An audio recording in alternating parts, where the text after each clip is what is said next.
We are live 364 days a year. What are we doing here? If Dom turns at SummerSlam, I'm shaving my moustache off. I've told you, if that happens, it's going. My lip is cold because of a stupid bet that I made with YouTube.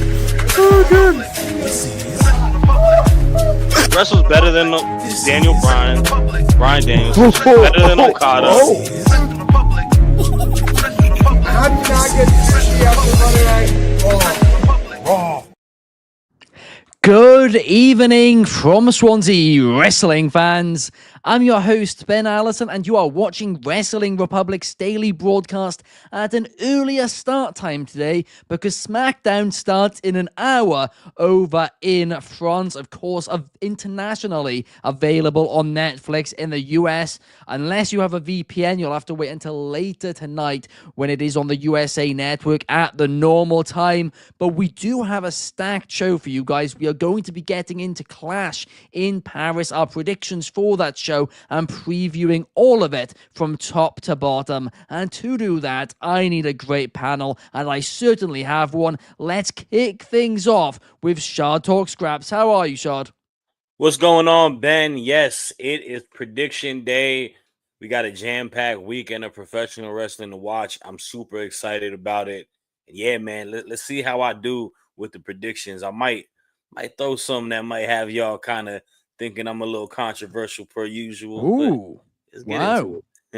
Okay, I'm excited now. Also joining us today, we have Dez. How are you, Dez?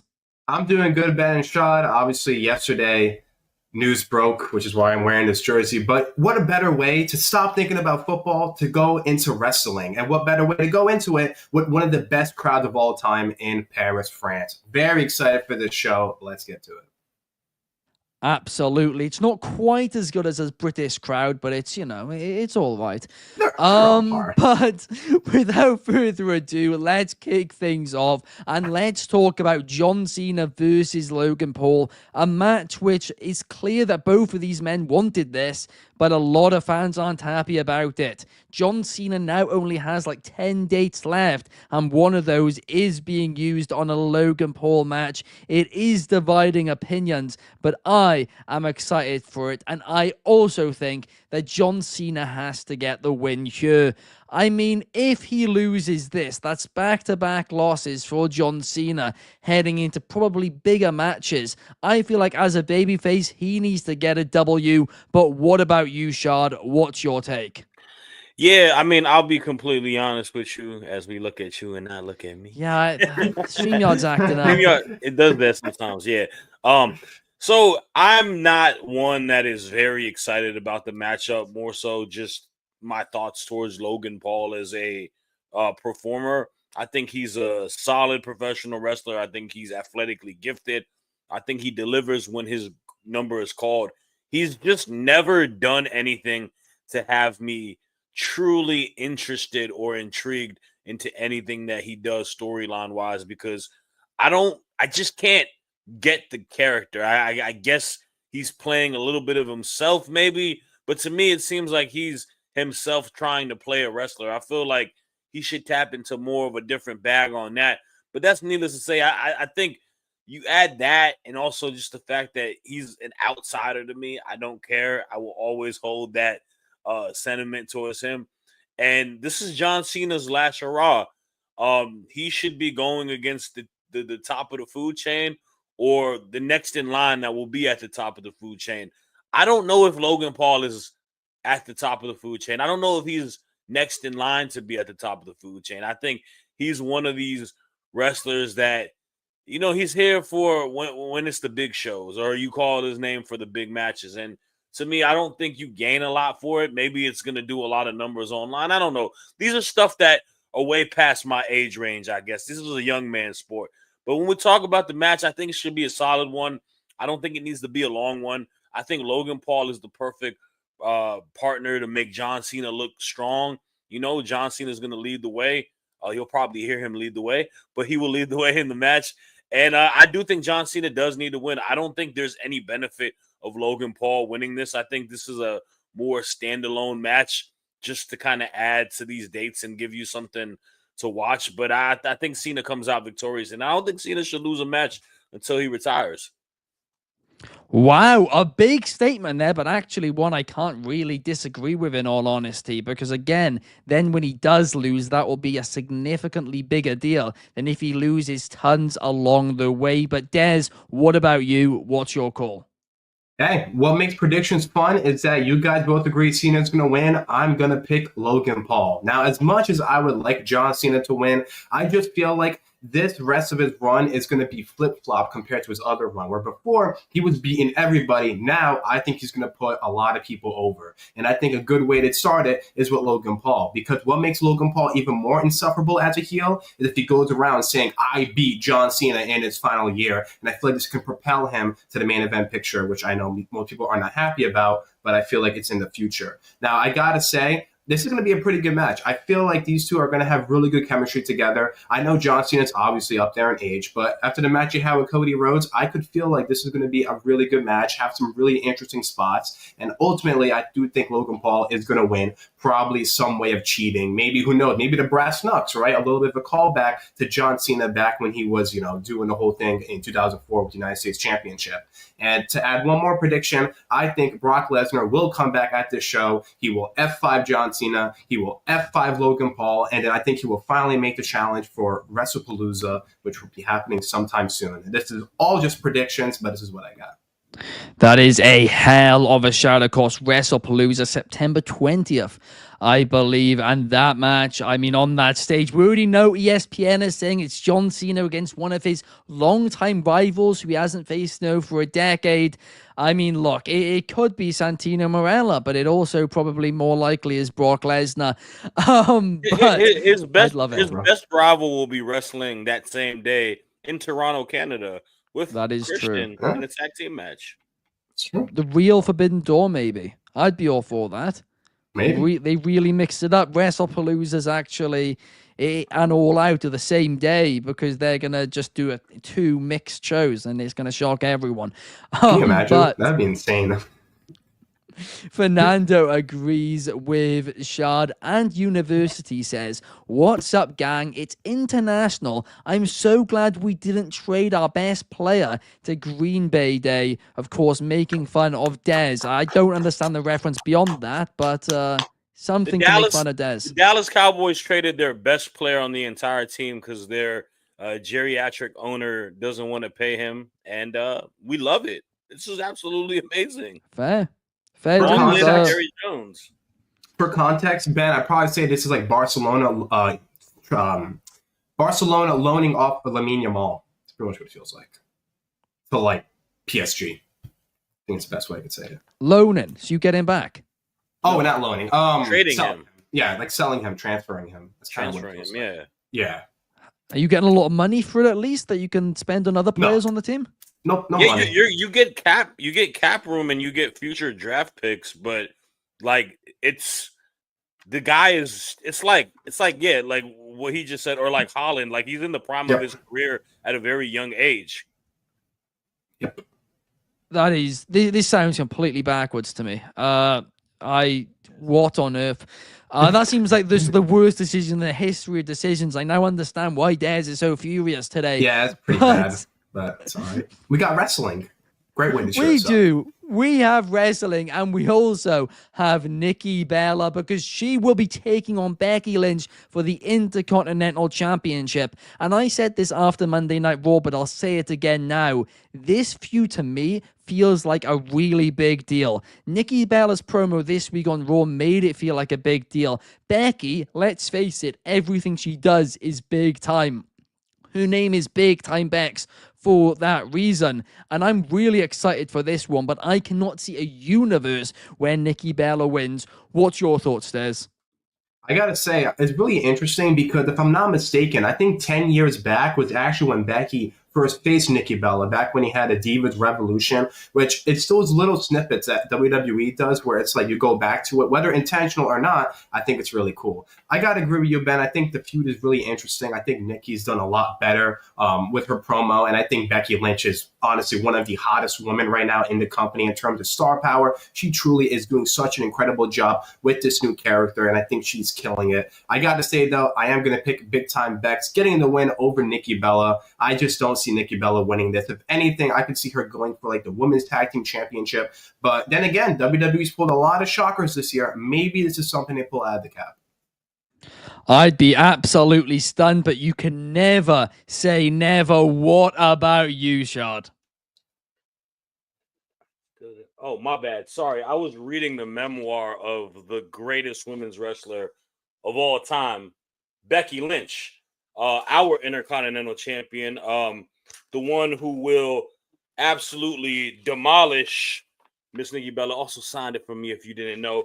Becky Lynch is winning this match without a doubt. And I like the work that Nikki Bella has done. I think she has, came into the fold of Monday Night Raw, selling us a good fight. I love the back and forth promo battles. I think it's been great. I think Becky destroyed her a couple weeks ago. Nikki came back with vengeance this past week. And it has done its due diligence as building what a storyline should be. The problem is that's kind of where the road ends. The build will be the meat and potatoes, and the match may not live up to that expectation. I don't know what Nikki can provide to us in ring wise. I don't think she's horrible, but I don't expect this to be some amazing match. Becky is a vet. Becky is the GOAT. I think she can deliver.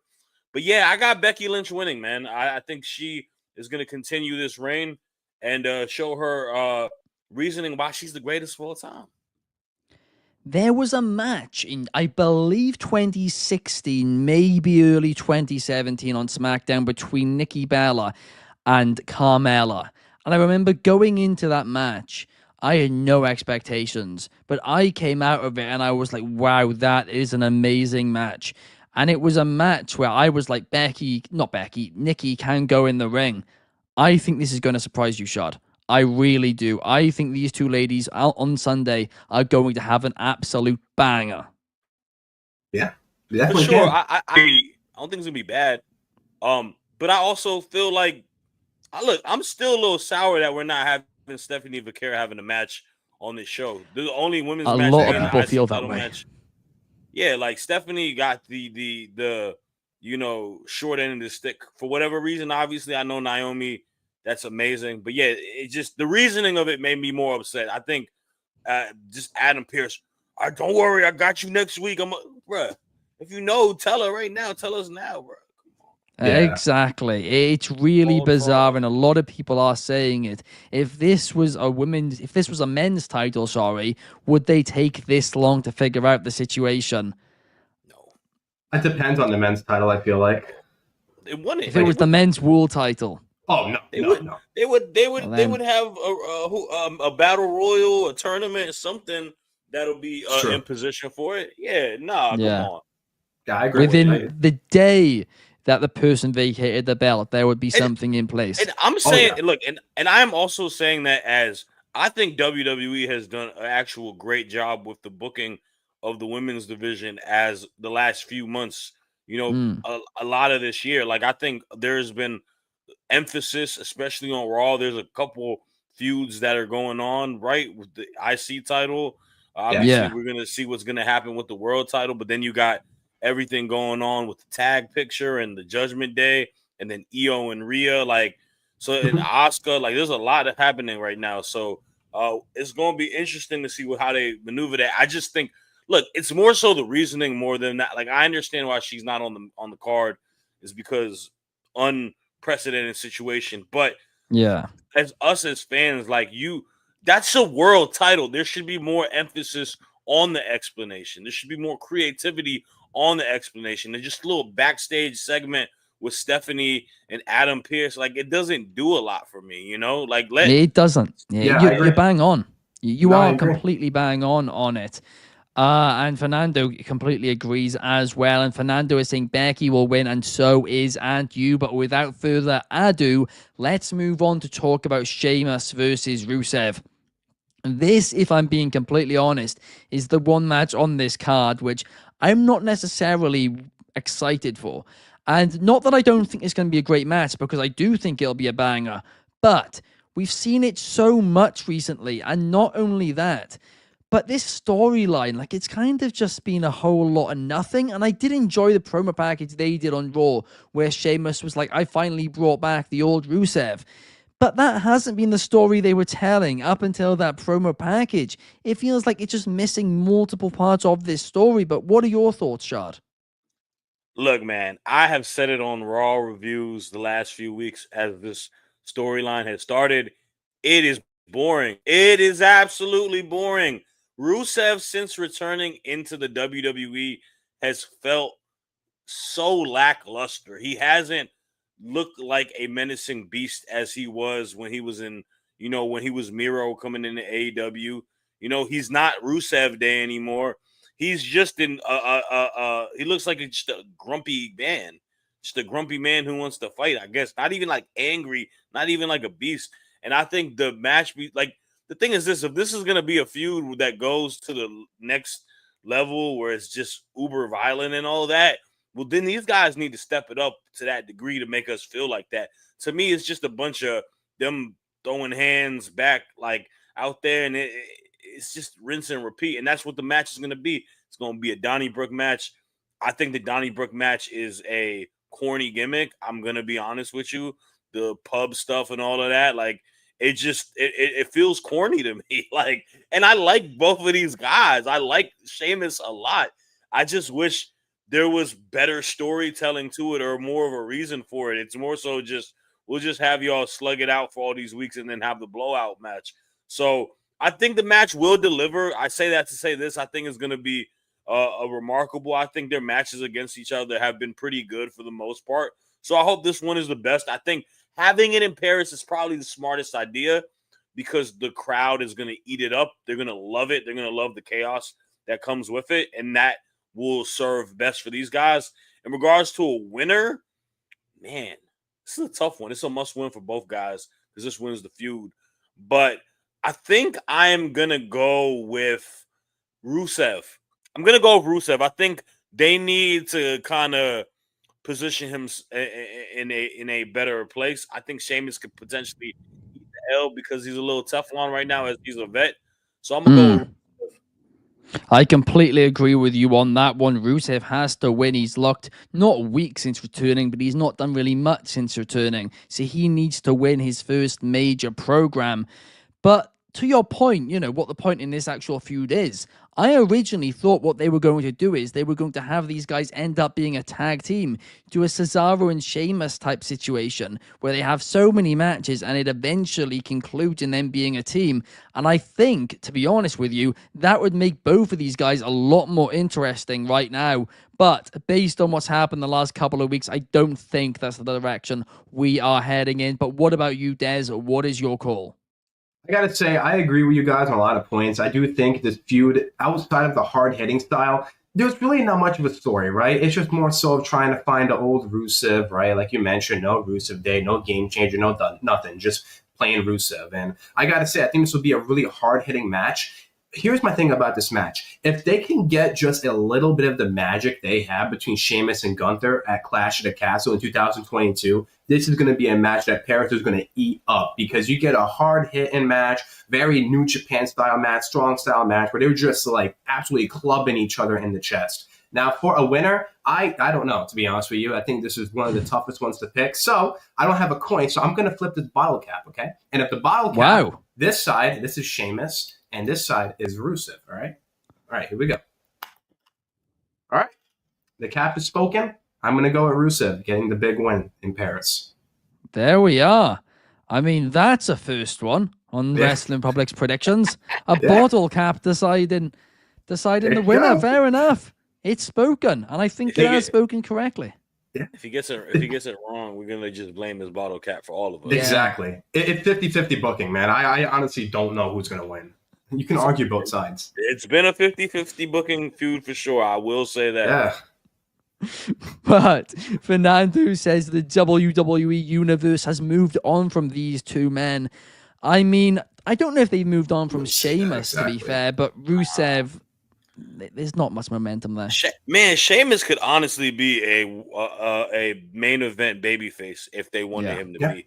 Truly. Like, he could be feuding with Seth Rollins for the World Heavyweight Championship if they wanted him to be, and people would be interested in it. Would Yeah. they put? He's in a juxtaposition because he obviously, I don't think he cares as much at this point. I think the last big nod would probably be winning the IC title because he hasn't held Yes. that belt. Yeah. So that would be it. But like, I say that as I think he's got a lot left in the tank. The guy can work still Yeah. at his age. He's still one of the premier guys. He's put in on some classic matches in the last few years. So That is true. that's on the booking.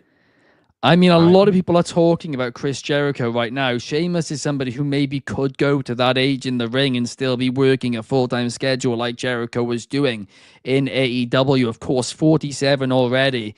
But I mean, this guy, I can see him going to 53, 54. I really, really can. But Dude looks like he's in his 30s, man. Yeah, man. That's He's true. in heck of shape.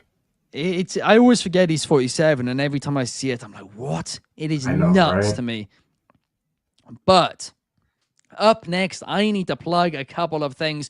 Firstly, make sure you go and subscribe to the second channel, Wrestling Republic Undercard, for exclusive videos, clips, and more. Also, make sure to subscribe to Allison Analysis to see my 5 key findings from every Raw, SmackDown, and more. I'll be giving my 5 key findings from SmackDown just a couple of hours after the show airs today. I'll be doing it literally as soon as the show's over, and then I just got to get it edited. So that will be out very quickly after SmackDown. So make sure to go over there and turn the notification bell on so you know when that is coming out.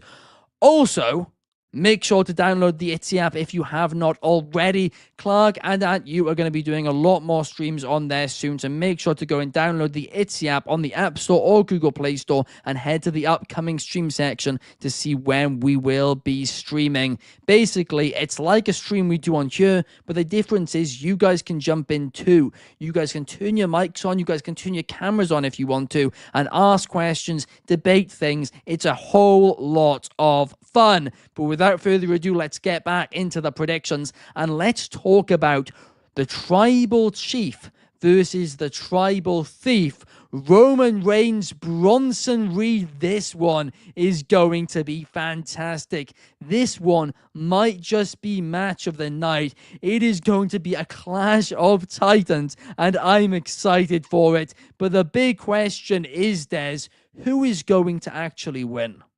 So I'll tell you who I think and who I want. Honestly, I would really want Bronson Reed to get this win because I feel like it would establish him as one of the top guys on the main roster, especially being with the faction that he's in right now with the Vision, with Braun Breaker, Rollins, and Heyman. He's just kind of there, right? So if they really want to make him a legit threat, getting a win over Roman Reigns would be huge. Now, I'm going to tell you what I actually think. I think Roman Reigns wins because I think this is a little wink, wink, nudge, nudge from WWE saying we're going to start building the story between Roman and Seth potentially at next year's WrestleMania. And I feel like this is going to be the first pit stop of that going on. And it's a great pit stop because this is going to be a fantastic match, right? Because he's going to have Braun Breaker in the future. And what better way to start going towards that route than having two big guys who are really good in the ring. Bronson Reed has been one of the bigger stars recently in WWE. And Roman Reigns is Roman Reigns. The Paris is going to eat it up. They're going to make him feel like an absolute star. This is going to be a fantastic match. I am excited to see how it goes. I could not agree more, but I also agree Roman Reigns is going to win this one. He has to win this one because I do think he's come off quite a few quick losses, Roman Reigns, in recent times, right? He took a loss at WrestleMania. He lost the year prior against Cody Rhodes. He then lost again at SummerSlam. It is L after L after L at the minute. And I reckon, sorry, he did win at SummerSlam, didn't he? I completely forgot about that. Yeah, he did. But even still, in singles action, it's been L after L. And I reckon this will be a W for him. I think even in a loss, this is going to elevate Bronson Reed because when you're somebody on the level that Bronson Reed is currently on, just being in the ring, especially on a pay-per-view against somebody who is a superstar like Roman Reigns, that is going to elevate you even in a loss. I think it's going to be a very close matchup, but in the end, we will hear the spear and the 1, 2, 3. Roman Reigns getting the W. What about you, Shad? I first and foremost have to say there hasn't been a more beneficiary in this faction than Bronson Reed. I think Bronson Reed has found the niche and he's found the character work that works for him. This whole tribal thief gimmick, just playing this devious heel tied with Paul Heyman, he is absolutely killing it. He is on one, and he is a big reason why we care about this match going into it. He's the perfect opponent and heel to go against Roman Reigns in the situation. I think this could be match of the year, Ben. This could potentially be a match of the year candidate, like off of a singles match for the WWE. Let me say that first. For the WWE, it has the potential because Bronson Reed is one of the more agile, athletic big men for the guys his size. He sells well. He can, he does everything so good, textbook. And I think him and Roman will find an ability to work a pace that's going to feel box office. It's going to feel important. It's going to have that big match feel. Like, to me, like, just the fact that there's no belt tied to it, it could have been a main event for this PLE. Like, I think it's been the best booked match on the entire storyline wise out of all the matches on here. It's why I'm going to watch this show on Sunday. But I do have Roman Reigns winning. I think he needs to rack up some dubs after everything. I agree with you on that. And like you said, man, Bronson Reed just in this position, he already wins. Like, how he comes out of this feud, how he comes out of this storyline, he's going to be way bigger of a star at that point than he was from before he started it. And to that, man, I applaud him. He's one of my favorite wrestlers in the entire 2025 year. Honestly, at the start of this segment, when I said I think this might be match of the night, I thought that was a boiling hot take. But to say match of the year in WWE, I mean, Shad, your expectations must be sky high for this. Look, man, Bronson Reed can deliver when you call his number. Like, I've seen him deliver on big matches, and we just haven't seen it on the main roster because he hasn't been given an opportunity. You ain't going to think that given this opportunity, he's going to bank on it. And if there's something about my tribal chief, man, that man know how to make you care and glue it into a match. Like, that's true. It's going to be WWE. I think they have been lacking on a lot of big time matches this year too. I think if it isn't because of Io Sky and Rhea Ripley, like, there's not a lot of huge, like, phenomenal matches this calendar year. But this was an opportunity. Oh, I disagree with that. I mean, we've had the John Cena ones. We've had John Cena Cody at SummerSlam. We had the triple threat at WrestleMania. Cody Randy as well, King of the Ring. Yeah. I mean, those are all right. The Cena all right. Cena and Cody is a classic. I agree. Yeah. Yes. The triple threat was really good too. But besides that, there's not I don't think there's like a substantial like set 5-star matches that are hard to beat. Honestly, I think there's a potential to get yourself in position. Like, I think the volume of top tier matches this year have definitely not come from WWE in 2025. They've definitely come. Well, I agree on that, but I agree think with that, you can say that for but every even compared year to the last couple of years, like Mania 40, I feel like I had you had the Bailey and Io, you had both of the main events. You know what I'm saying? You had the Styles and Knight. Right? It had a couple of them joints. That wasn't Sammy that good. Gunther. Sammy Gunther was more of the Sammy Gunther. My bad. That's what I was thinking. Yeah, that was fantastic. I'm going to be honest. I feel like it's the stories which have been the real weakness for WWE this year. I think the actual in-ring action's been pretty much around the same level as last. That's a fair take. I don't necessarily agree. I think it's been fine, but I don't think it's been like worldly. I've been like away from a lot of maybe you're right. I mean, you had the Elimination Chamber. You had KO and Sammy too. That was also exactly KO and Kevin. KO and Cody. Yeah. You had them both. Yeah. Oh, you had some great matches, but this has a potential to be up there. Oh, I okay. agree. Big call. Big call for Big Bronson Reed. We'll have to wait and see. Up next, let's talk about the World Heavyweight Championship match, a fatal four-way match. Seth Rollins defending against CM Punk, Jey Uso, and LA Knight. A lot of fans are going into this match hoping that LA Knight wins. A lot of people are going into this match thinking LA Knight will win following his loss on this week's episode of Raw, well, I'm about to break your heart because I think there is a 0% chance of LA Knight winning this. I also think there is a 0% chance that Jey Uso wins this as well. So that just leaves Seth Rollins and CM Punk.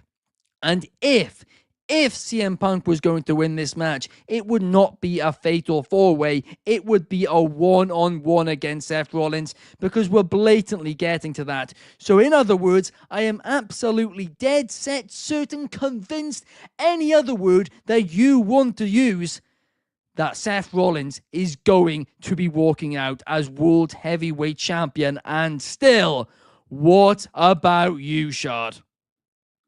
Yeah, I think this is pretty set in stone for a win for Seth Rollins. I think the numbers game is always going to benefit Seth. He's got Braun.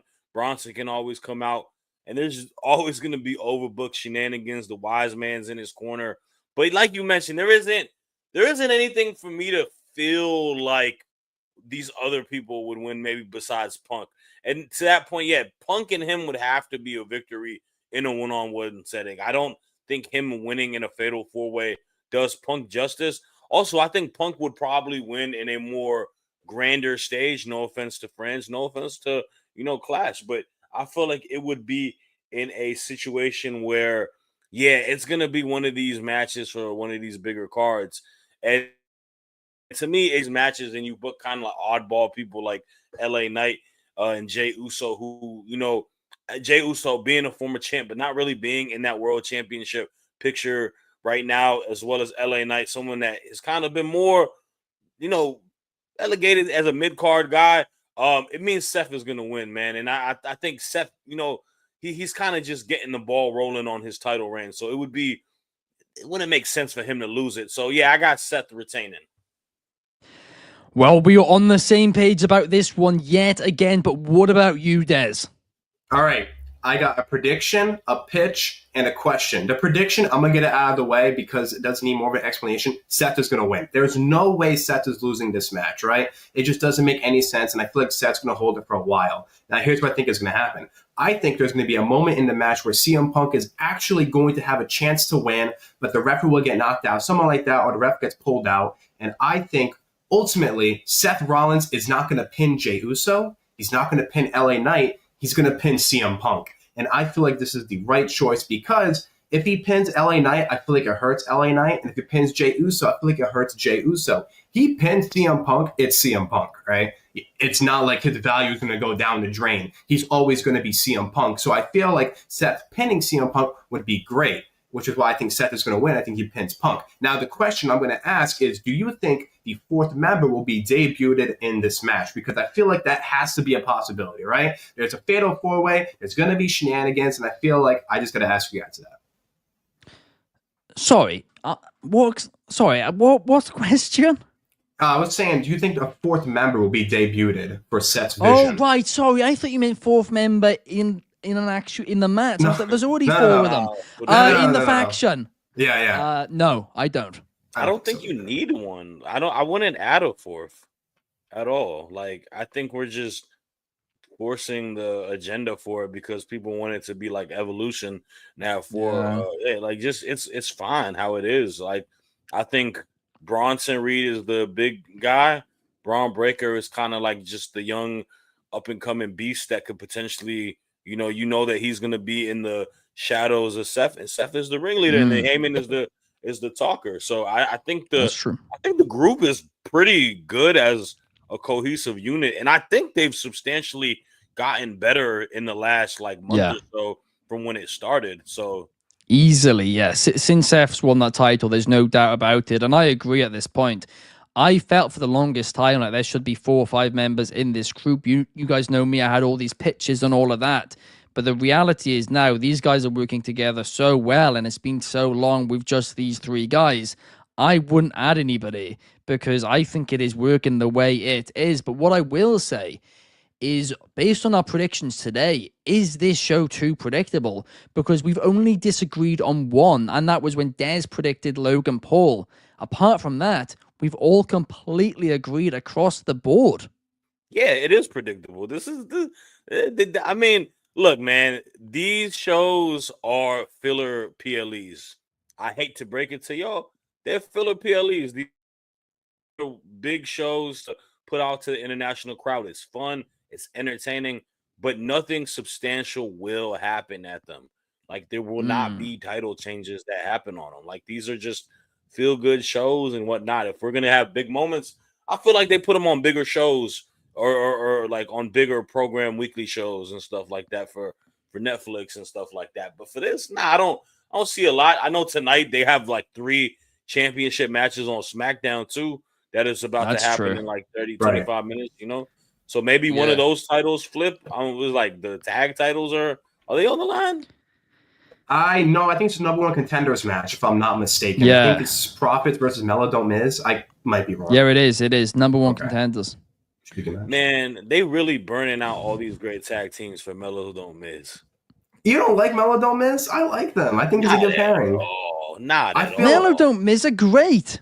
I like it. I think the payoff is going to be They're Melo, funny, but leaving the payoff Miz. is But I like when it. they break up. The breakup is the payoff, but it's not. They're not like an amazing team though. I like them. I like them. I like the chemistry. As a tag team, like as workers. Yeah. Yes. Legitimately, yeah. Like They're like, okay. Melo, firstly, is fantastic in the ring, Yeah. and this is getting more of a spotlight on him. Miz has gotten more of a spotlight on Melo and felt Melo feel like a bigger deal than anything else that has happened so far with Melo on the main roster. But do you worry for like teams like the Street Profits potentially losing? No, because not at they'll all. then win again in like a month's time. Exactly. It's always been 50-50 booking in the tag team division, on no matter what brand. Okay. Yeah. I mean, I see it, but I feel like they gotta beat the Wyatts then. I kind of hope they do. They should. The Wyatts are, I like it. The Wyatts are garbage, Ben. They're a garbage team. As a faction, they're cool. As a team, they're garbage. Yeah. Wait, sorry, why do you think they're garbage? They don't do anything substantially that great. I feel like in ring, I gotta agree. Yeah, I think their presentation's great. It's the same. There have been this has nothing to do with them as a team. When I say that, I say how it's been presented in booking and all that. They have not done anything like of significance once they won this belt. Like, and they're. I agree with that, but that doesn't make them garbage. It makes it a poorly booked story. I don't think that makes the team garbage. But they're not like some great tag team. They're very average. They are. I don't know about that. I think they need to do more vignettes on a weekly basis. We're talking a show where you have a team as amazing as Fraxium, amazing as the Motor City Machine Guns, the Profits, even Andrade and Ray Phoenix. Yep. You know what I'm saying? Like you Yeah, got like teams. Man, I'll be real with you. Even Los Garza. Yeah. Like those guys. They're a great team. They're a great team. I agree. Yeah. All of them are substantially better than the Wyatts as workers. Oh, I agree. This is where I'm like, I don't know if I completely agree again. I feel like the Wyatt, I think they're a great act. I think it's a great bunch of wrestlers together, which could work. I think the reason that it's not really working is because they're not getting enough TV time on a weekly basis. I feel like when they get given the opportunities, they do actually deliver. But they've never given, the thing is this, there's not, besides the Gable stuff, which initially started, they have never had a storyline at all. There's one I feel like that's what I'm saying. Yeah, that's not the faction's fault. So why should I care? Like as a viewer, what is my like? They're banking off the allure because they're so visually like different and whatnot. But like they've never given me a reason to actually care. And I look, man, I love the Wyatt family. I love Bray Wyatt. I love the Fiend and all that. I love that they're paying homage to him and whatnot. But like.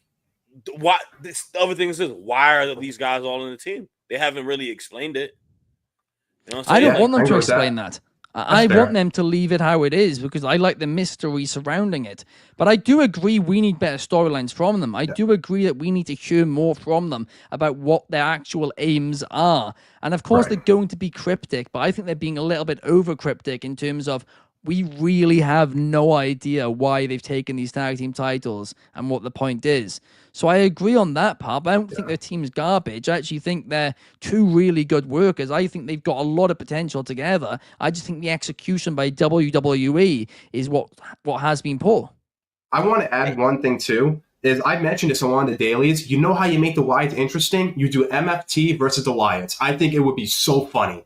Having Solo being haunted by them, I think it would make both factions and both stables great. Because in my opinion, MFTs and the Wyatts, I really don't care to see them. Yeah, but the issue with that is you're then going to have flipping Tongaloa in the ring with the Wyatt 6. And Shad's going to continue this narrative then that the Wyatts are rubbish workers.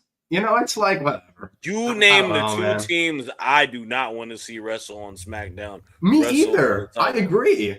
But, like, at least you suggested it. You just suggested it. You said it'd be great. Because outside of that, I have no desire to watch. Well, guess what? You're right. That is definitely the next storyline. So I hope you're excited for it. If they can, like, bank, I'm really not. But if they can bank on comedy, fine. Because outside of that, like, I'm gonna be honest with y'all, nothing personal. I really don't care about any of these stables. Like, straight up, like, they do not interest me at all. Fair enough. Fair enough. I don't mind the MFT. I don't think I have more of a problem with them. Yeah, me too. Like they're better than the Wyatts. Then they're Dude, not. They're both boring, man. I'm sorry. Solo's probably got a back injury from how much he's carrying that faction, right? He's the only interesting part about it. You've got 5 guys behind him who are about as interesting as watching paint dry. I agree. Because we don't have the real GOAT there. Tamatonga is hurt, I think. I think he'll do great. I agree. I think Tom will be good. But Solo by himself is more intriguing than Uncle Howdy right now. I agree. But, I think Solo's more intriguing than MFTs. The entire MFTs. He's more interesting, actually, when the MFTs aren't in the segment, in my opinion. Yes, Solo, when he's on his own in a segment's more interesting. It's such a wet blanket, man, for me, where it's like, the MFTs coming out. Like I said, it's not like two amazing teams like y'all mentioned. I mean, I don't know. There is a lot of hodgepodge factions in pro wrestling right now. Like, you got the Callis family. You know what I'm saying? Like, I'd rather watch them, even though I'd prefer them over. Well, yeah, I would rather watch them because it's actually they could recruit my grandmother at this point. I wouldn't be surprised. They could recruit everybody. Oh my gosh. Well, that brings us to the end of the show, guys. Thank you so much for watching. Hope you guys did enjoy this show at an earlier start time, of course, due to SmackDown. SmackDown will start in 18 minutes on Netflix internationally. If you want to watch it in the US, use a VPN. WWE are now encouraging it themselves, so I'm guessing we can say that now. But thank you to Des, thank you to Shad for joining me here today. We will be back tomorrow in our normal time slot, 8 p.m. UK, 3 p.m. Eastern, 12 p.m. Pacific. We will see you guys then. Peace.